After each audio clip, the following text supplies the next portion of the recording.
सद्गुरू श्री ब्रह्मचैतन्य महाराज गोंदवलेकर यांचं प्रवचन 10 एप्रिल. सर्वस्वी राहावे रामास अर्पण. आता ऐका माझे वचन, मनाने व्हावे रामार्पण. माझे नाते गोते एक राम, हा भाव ठेवून जावे रामास शरण. अनन्य व्हावे भगवंती, जो कृपेची साक्षात मूर्ती. रामा आता करणे नाही उरले जाण, तुला आलो मी अनन्य शरण. सुखदुःखाचा दाता, सत्य नाही दुजा आता. जाणिवेने जैसे घ्यावे, तैसे मनाने सुखदुःख भोगावे. मी माझेपणाची जोपर्यंत धडपड जाण, तोपर्यंत नाही समाधान. सर्वस्वी राहावे रामास अर्पण, हाच उपाय सांगती साधुजन. रामाला अर्पण व्हावे कोण्या रीती, त्याचा मार्ग सज्जन सांगती.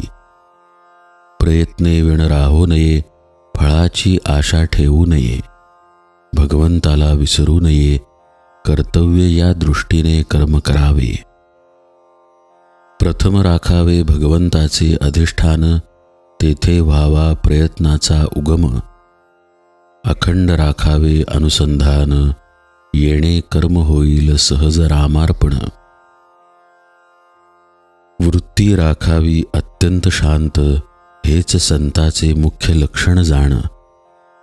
जे जे घडेल काही, ते ते राम इच्छेने पाही. असा करावा संसार, परी असावे खबरदार. त्राता राम जाणूनी चित्ती, निर्भय करावी आपुली वृत्ती. थोर भाग्य उदया आले, रामराय घरी आले. आता व्हावे रामाचे आपण, व्यवहार प्रपंच करावा जतन. न दुजाचा दोष पहावा, त्याचा आपणापाशीच ठेवा.